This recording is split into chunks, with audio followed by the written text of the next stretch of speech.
Thank you so much for joining me. Thank you for putting your time in Trusty Huckster. I haven't said that in a long time, so I just messed it up.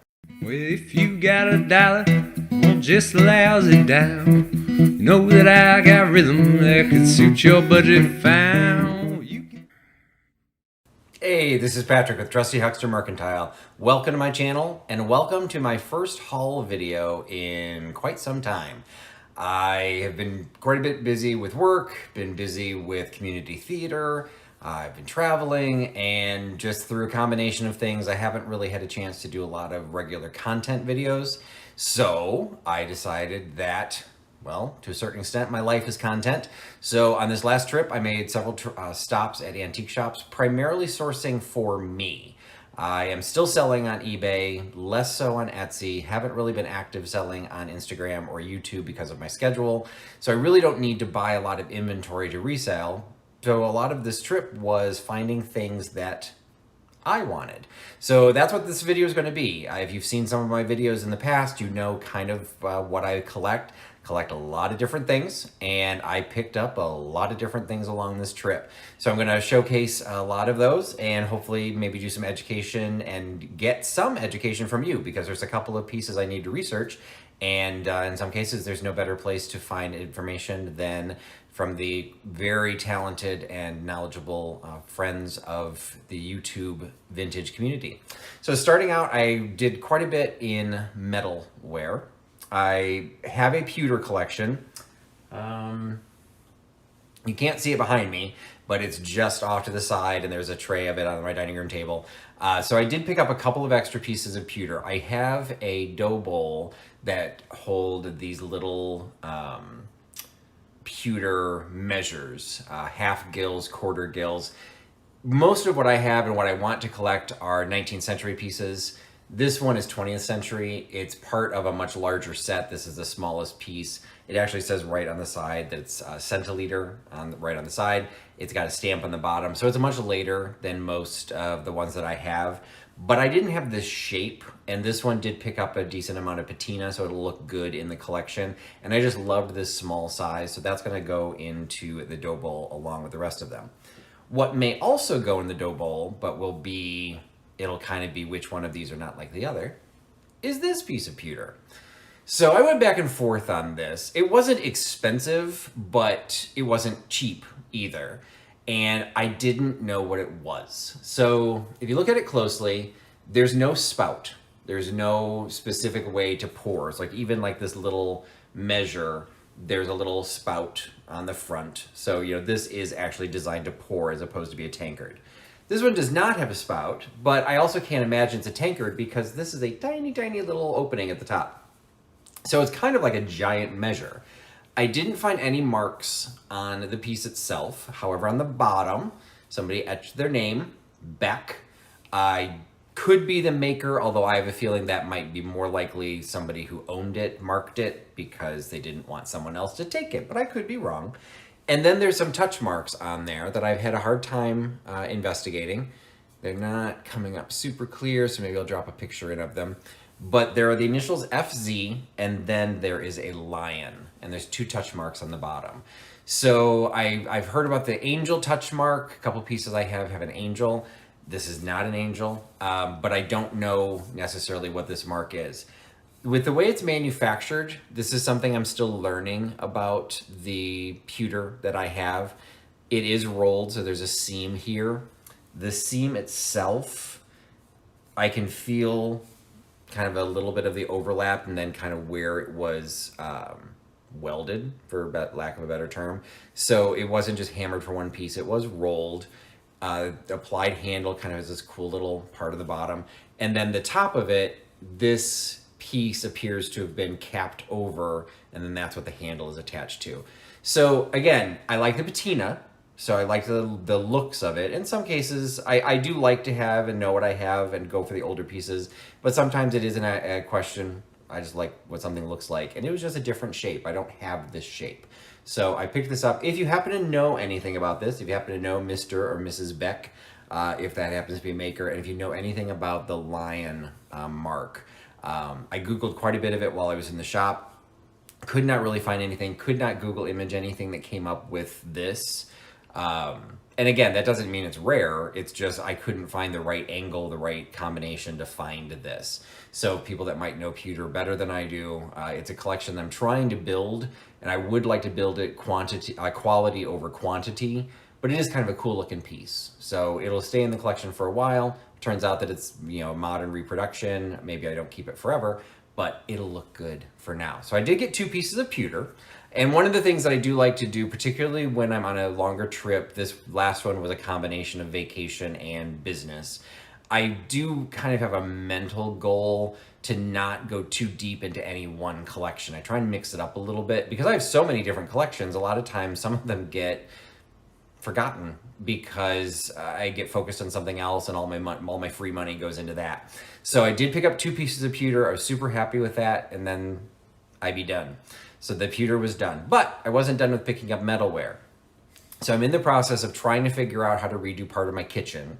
And one of the things that I'll be doing is installing some display shelves for my tea canister collection and some of the vintage and antique tea pieces that I have. And as it's coming together, I'm thinking that some of what I already have may not look as good as I'd want it to. So I want to pick up some older pieces to mix in there. And if you notice, and I'll jump to this, I have started adding some toll pieces into my collection. This is a toll painted tea canister. You can see kind of the remnants of the word tea on there. Again, I do not know the age of this based on its condition. I do believe it is older, but that older could be mid-50s or it could be 19th century. But I love that black with that gold. That is just something that pops up. It's on the document box that I've got behind me. I just like that combination.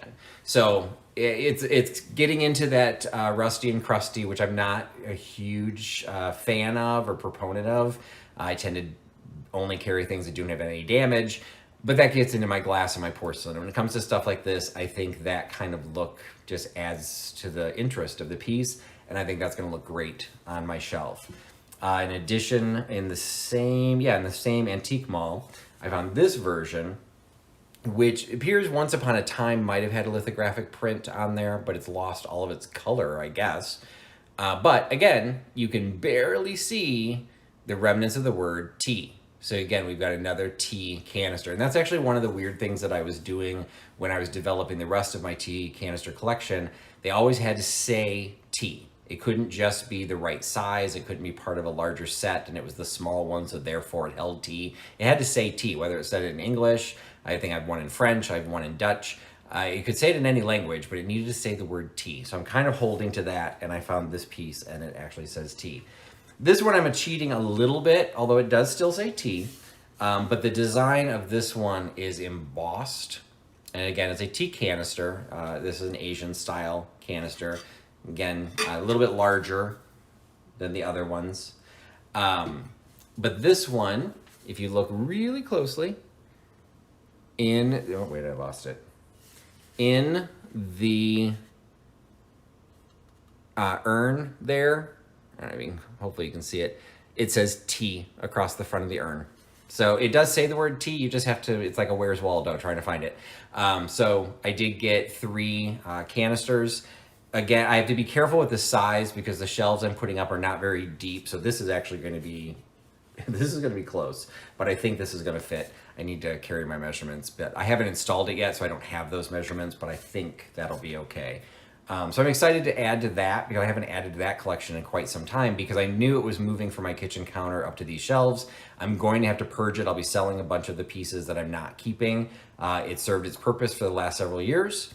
Now I'm kind of changing things up. Like to do that every once in a while. Again, quality over quantity. So I'll be getting rid of some of the pieces that I picked up just to fill in space and really focus on the pieces that that speak to me, that I really like, and that have a really nice aesthetic look to my kitchen. As I indicated when I leaned over to the side, if you've seen some of my videos, I've posted when I picked up this piece because I was trying to learn. I like to try to educate people when I know something, but if I don't know something, I'm the first to say, I don't know something, and I want people to help me out. As it turns out, this piece that I picked up does appear to be something from the mid 20th century, so more of a 1950s piece, not as old as I would particularly prefer, you know, on the piano with my rest of my collections, but it still looks great. It's a nice substantial piece. It's got the right color. It's going to stay there for a while until I find something that's going to take pride of place away from that. And I started to find some additional pieces, not necessarily to replace that one, but to start augmenting that collection and refining what I'm doing. And two of the pieces that I found, I will say that I paid up for them, for what, I guess for the size. Size, you know, size doesn't always matter. These are not as substantial as the larger trays, but I did pay up for both of these because it happened to be, and this is one of those cases you want to take into consideration when you're building your own collections. Everyone's going to have a different approach. So whatever your approach is, there's nothing wrong with that. I will just say what I like to do is find a vendor that I can trust, or find a vendor that I find particularly knowledgeable, so they can teach me. So they can say, well, what makes this piece special? Why is this piece more expensive than that piece? And these were pieces that fell into that category. So this happens to be another tea canister. And you can see it is toll painted. So this one has some great patina on the bottom. Not that you're going to display the bottom, but absolutely love that. One of the things with reproductions is typically the bottom is going to be painted as well, because they just cover the whole thing. So that's actually just a nice thing to be able to see. This one though, just feeling it, you can tell this one is a little bit older, but it's just got some really nice, I guess they're pomegranates, I'm guessing based on their color, but they could just be stylized. They could be florals of some sort. Maybe they're cherries. I'm not 100% sure. It's a great piece. This dealer wasn't actually there, but there were little signs for some of the different collections, and some of the pieces were more expensive than others to kind of showcase. None of these are signed, which would not be uncommon for a 19th century piece. It actually would be probably rare for it to be signed because they were utilitarian. I mean, this was sold to be a tea canister, so why would someone necessarily have signed it? But it's a beautiful piece. And I'd seen these before, I just never picked one up. And so when I find things in the wild, sometimes it's fun to pick them up, even though technically I might be able to find similar on eBay. You get to touch it, you get to feel it, you get to kind of explore the weight of it. You're not paying shipping, so you do know what you're gonna buy. And yeah, maybe I pay up a little bit more, but this, you know, I also have a belief you get what you pay for. I was getting quality. This vendor had paid for a very large booth, so there's overhead. You know, it's a balancing act. I'm a Libra. I like to balance. So anyway, those I had seen, and I felt it was a totally fair price, more than I would typically want to pay for something off of eBay, but in the moment, I was really happy with it. This, however, I had never seen before. So this is, I'm going to assume like a sugar shaker.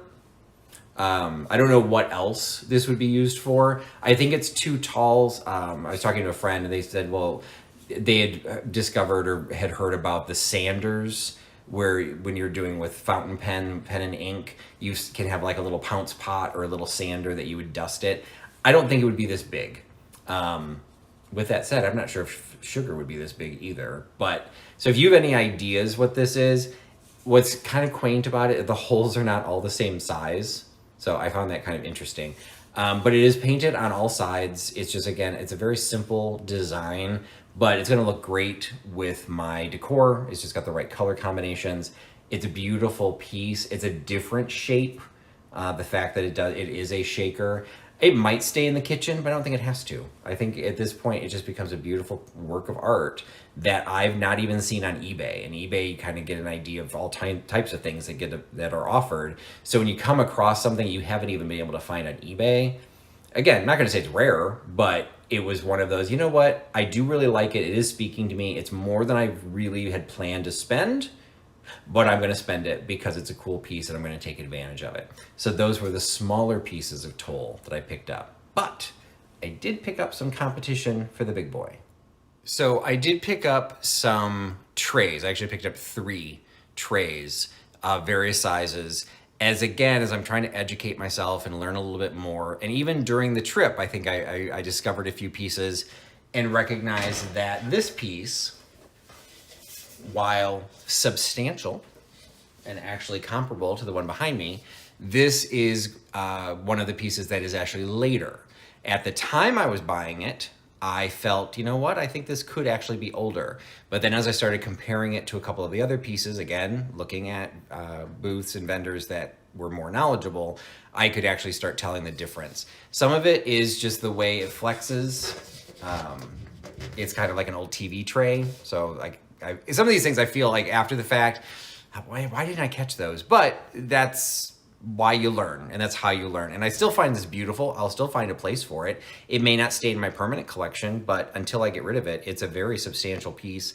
And I did question it at the time that either the vendor I was buying from maybe didn't know what it was, or it was priced far less expensive than some of the smaller pieces because it didn't have the age. But so you can see it's got a very high shine to it. You can see the lights are trying to shine off of it.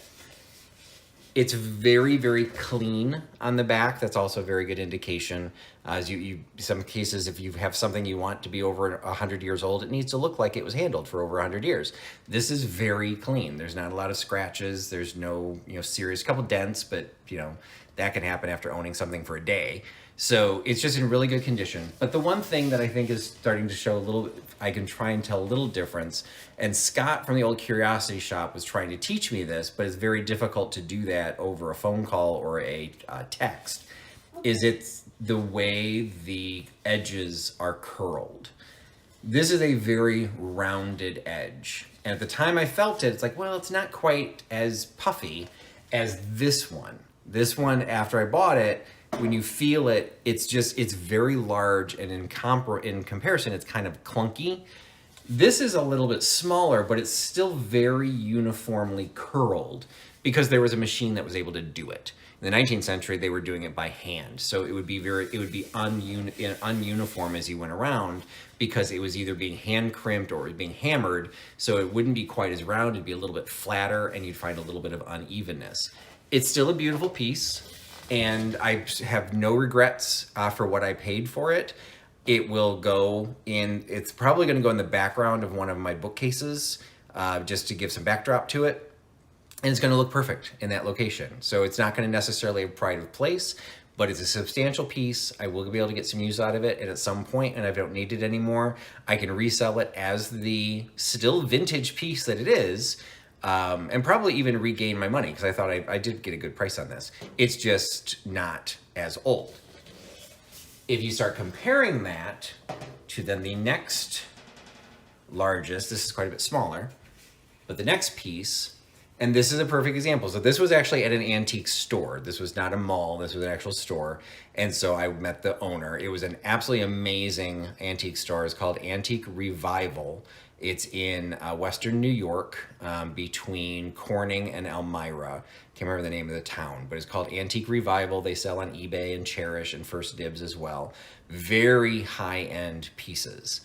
They had this piece, and most of the ones that I have floral decorations, so I was really attracted to this one because it was the birds. It was the peacocks. So I was walking through the store, wonderful store. They let me walk around. They didn't shadow me. They weren't trying to, ask me everything every time I touched something. But I was looking at this one, and I was asking about the price. And right away, she was like, "Oh, you found one of the good ones. That's one of the old ones." Or I can't remember exactly how she said it, but she said that was one of the old ones. And I'm like, okay, I do have a few pieces. I am still learning. Can you tell me how you know this is old? And right off the bat, she talked about the texture and the just the quality of the painting, where the other one had a sheen where you could see the lights, you could see the square of the lights in the other one. This one, the lights are kind of going across it because there's not as much of a reflective surface. There's a little bit more of a texture. There's also a term which, when you get it into leather and things like that, it's called alligatoring. This one, you can see there's a little bit of texture that probably wasn't original built to it. It's not necessarily oxidation or rust, but it's just something that happens over time. Just like the walls of the paint on your walls will eventually just start to discolor or just to break down if you have to repaint every once in a while.